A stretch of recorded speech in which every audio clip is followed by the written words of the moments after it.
Howdy everybody, this is the Roaming Prepper. I had a great conversation with some younger members of the family and some friends, many of whom are now a first-time firearm owner or are looking for their first gun. They asked me, well, how do I pick one? I'm going to go over some tips I give them as to how to best decide what kind of firearm works for their purposes in the modern day. I'll be right back.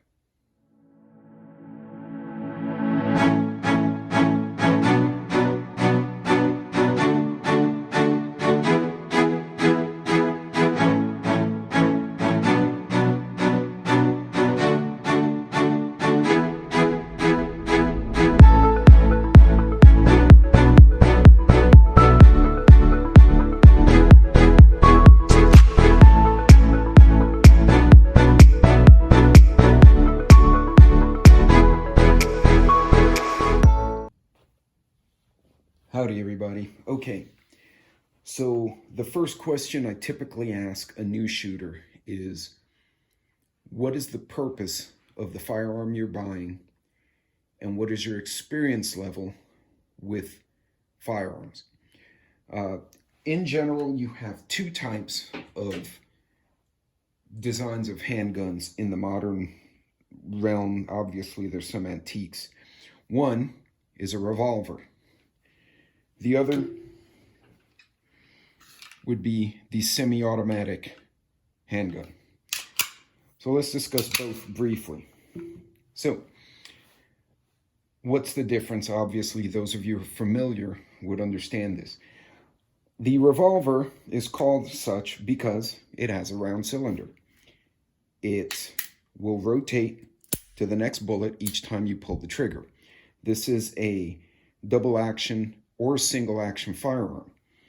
The automatic, obviously, is enclosed, feeds with a magazine, and can hold a variety of different rounds. When looking for a new firearm, you have to consider, are you using it for concealed carry? Are you using it for home defense? Or are you using it for an outdoor purpose? Now, there are some firearms that will fit multiple purposes, but I like to discuss what the simplicity is.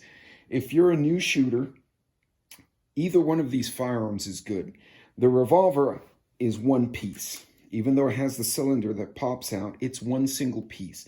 It's very easy to clean, easy to maintain, high reliability, and typically is very easy for a new shooter to kind of get accustomed to firearms. It is also available in a few calibers, the most common 38 Special and 357 Magnum.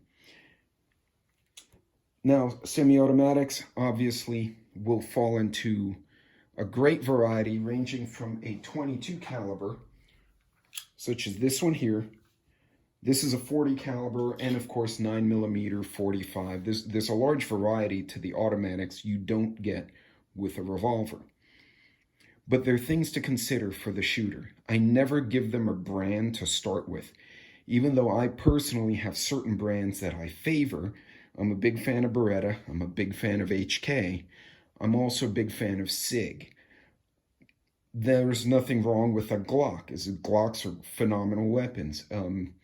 There are certain other brands out there that are just top-notch that I would not say no to if I needed them or if they fit me. So the first thing you do, tell the new shooter to go to the gun range, and I'll tell them, go to a store or go to a range and physically hold the weapons in question. A lot of things to consider for the new shooter. Does your hand fit? Is it too small, too big, or do you feel comfortable? What is the sight picture? You also want to consider barrel length. If you're using it for home defense, I would favor a compact or larger frame. The larger frames are easy to find in the dark, they're easier to manipulate, bigger controls, and they'll be typically more stable, less felt recoil. A smaller firearm, and this is probably not the best example because it's a 22, but a small 9mm, some of which are only slightly bigger than this, could be much more snappy for the shooter. That could cause discomfort and make it less likely for that shooter to practice with the firearm. A revolver, heavier frame, such as the 357, which you can shoot a 38 out of, it's a heavier frame, but again, the heavier frame firearms for carry, they tend to weigh on your body. So for concealed carry, I would go with a smaller, lighter frame, with the understanding you're going to have more felt recoil pound for pound than a larger framed weapon. For home defense only, I would go with a larger frame, a Beretta 92 or the Big Sig 320. You have some that kind of fall in between, like this HK, a compact or a subcompact, which kind of fits the bill for both. Typically, your magazine capacities will range from 10 to 15. Again, ask the new shooter, do you plan to go to the woods? Do you plan for home defense versus carry? And what kind of carry? Are you going to be wearing flowing clothes like on the weekend? Or will you be in a business suit where discretion is the best way to go? Make sure that any shooter you give advice to checks their local laws. The worst thing in the world is for someone to purchase a firearm not realizing that it's illegal or has certain conditions in the legalities that they're going to. And again, make sure that they go to the range, they physically hold those weapons, manipulate them if they can take it apart, or if you have one that they can take apart with you, so they understand what's required of the maintenance and that they feel comfortable shooting it. A lot of ranges will allow you to rent a firearm. I recommend renting a variety. For instance, this happens to be my wife's handgun, and that is a really fun piece. I would never have thought of a small Kimber in the 1911. Also, if a more experienced shooter, or if they have the time to become experienced through practice, they may enjoy a single action automatic, such as this one, where you have to pull the hammer back in order to fire it. Whereas this one is single or double action. You can pull the trigger, or you can snap the little nub back and shoot it single action. Make sure that the new shooter takes the time to physically hold the weapons, look at the sight picture, also consider ammunition availability, especially in the current market, such that they will make a good decision and that firearm will give them years of use, and God forbid they need it, will function reliably. If they don't like shooting it, they won't practice with it. And if they don't like practicing with it, they're not going to be competent when the time comes. There's nothing worse than someone grabbing a single action 1911, pulling the trigger, and nothing happens because they completely forgot you need to pop that hammer back. Especially when they need it, that would probably result in the bad guy getting the weapon and causing more damage than they intended to, because now they're pissed off. So once again, folks, this is a very 101 video.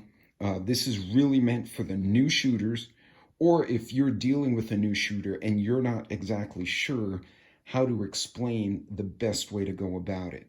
So again, what's your purpose? The home defense and certain other purposes would favor a larger frame. Concealed carry, a smaller frame. But there's a penalty in the recoil and capacity that you'll experience one over the other. Ammunition availability is important, and how you're going to carry it. If it's business carry, you may want to go very small. If you're wearing an overcoat, you kind of have a lot of variety. You can probably carry any one of these and be quite comfortable.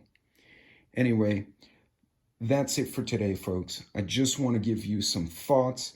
If you're a new shooter, take your time, research a bit, reach out to other folks. Feel free to comment below if you have any questions or any thoughts. And those experienced shooters who are watching this, be patient with the new shooters. A lot of people are seeing the value of being prepared for personal defense, but they're lacking knowledge. And it's up to us to help educate them so we can add productive and safe participants in these sports and in the carry and defensive carry roles to our community.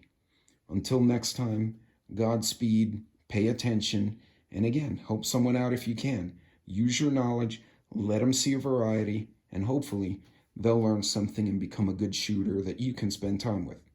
Take care.